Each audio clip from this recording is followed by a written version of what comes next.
ছাড়াই জিততে পারি। আমাদের তো নেইমার লাগে না। জাপানের সাথে এই অবস্থা, তাহলে আর্জেন্টিনা আমাদের সাথে আসলে কি হবে? মেসি ছাড়া খেলতেই পারে না। আর আমরা নেইমারকে না নামলে আমরা পারি। আর নরওয়ের সাথে তো হেরে যাবা, যেমন হচ্ছে। তোমাদের বদদৌলতে কিচ্ছু হবে না আমাদের। আমরা তো জিতে গেলাম, মানে আজকে সকাল থেকে অনেক টেনশনে ছিলাম যে আজকে কি হয়। বিশ্বাস তো ছিলই যে আমরা অবশ্যই জিতবো, বাট তারপরও টেনশন ছিল। এখানে আসার পরও যখন হচ্ছে ড্রয়ে ছিল, এক সমতায় ছিল, তখন খুবই টেনশনে ছিলাম যে কি হবে না হবে। আর আমার আশেপাশে ওরা তো সবাই আর্জেন্টিনা, আমাকে খেপাচ্ছে। তো যাই হোক, আমি আমার বিশ্বাস ধরে রাখছি, অ্যান্ড যাই হোক আলহামদুলিল্লাহ আমরা জিতছি। এই তো ভাইয়া, ব্রাজিলের ম্যাচ দেখতে আসলেন, আপনি তো আর্জেন্টিনার সাপোর্টার, গায়ে জার্সি আছে, তো কেমন দেখলেন আসলে ম্যাচ? আসলে ব্রাজিলের কানের নিচে দিয়ে গুলি গেল আর কি আজকে একটুর জন্য, লাস্ট মিনিটে কোনো মতে পার পেয়ে গেল।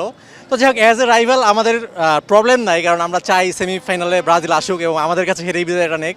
24 বছর ধরেই পকপক করতেছে, কোনো কাপ নাই, মানে শুধু পকপক করতে। এবার আমরা একদম ফর এভার সাইলেন্ট করে দিতে চাই ওদের আর কি, এই জন্য আমরা হ্যাপি আর কি।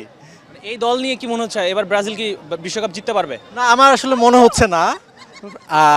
আর যেহেতু নেইমার ইনজুর্ড, আজকেও নামে নাই, তো ফিট না অবশ্যই। ভিশন কিউটি মিনি এলইডি টিভিতে আছে এমইএমসি এবং ডিবিএক্স টিভি সহ লেটেস্ট সব টেকনোলজি। Vision television. নেইমার ছাড়াই জিততে পারি।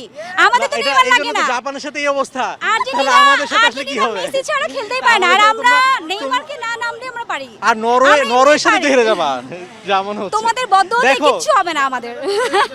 আমরা অলওয়েজই ভালো খেলি। জাপান একটা মোটামুটি এশিয়ার মধ্যে ভালো, কিন্তু ওয়ার্ল্ড ফুটবলে ওরকম টপ নচ কোনো টিম না। তো ওদের তোমরা তো যাদের সাথে খেলো তাদের র‍্যাঙ্কিং থাকে 70 এর ঘরে 80 এর ঘরে।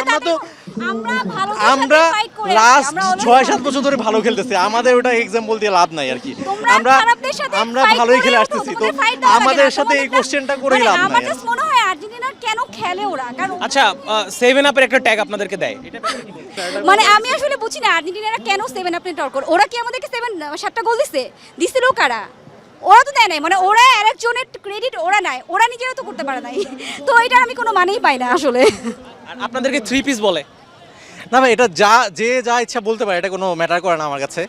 আর অ্যাকচুয়ালি আমিও 7 আপ বলি না, বিকজ একটা অ্যাক্সিডেন্ট হইতেই পারে। কিন্তু এবারে আসলে বা লাস্ট 10-15 বছর ধরে ব্রাজিল আসলে ওই খেলাটা খেলতে পারতেছে না, এটা মেনে নিতেই হবে। এখন ব্রাজিলের ফ্যানরা কেন মানে না, এটা আমি বুঝি না। আমরা না, মেসি তো আমাদেরই না, মেসি তো আমাদেরই প্রোডাক্ট, তোমাদের তো প্রোডাক্ট না। আগেরবার রিটায়ারমেন্টে গেছে না, আমাদের এখন অনেকগুলো স্টার আছে, ওটা মেসির কথা শুধু বলে লাভ নাই। কেউ খেলে না, অনেক স্টার আছে, আলভারেজ আছে, আমাদের সবাই খেলছি আমরা। ডিপোল আজকে আছে, খেলা দেখছো? আজকে ম্যাকালিস্টার আছে, এনজো ফার্নান্ডেজ আছে। বল থাকলেই কি, গোল না দিতে পারলে তো বল থেকে লাভ নাই। আগেরবার স্পেনের কাছেও বল ছিল পুরোটা সময়, কিন্তু গোল দিতে পারে নাই। যাই হোক, এবার লাকিলি পাইছো, নো প্রবলেম। আশা করি আমাদের সাথে দেখা হবে আর কি।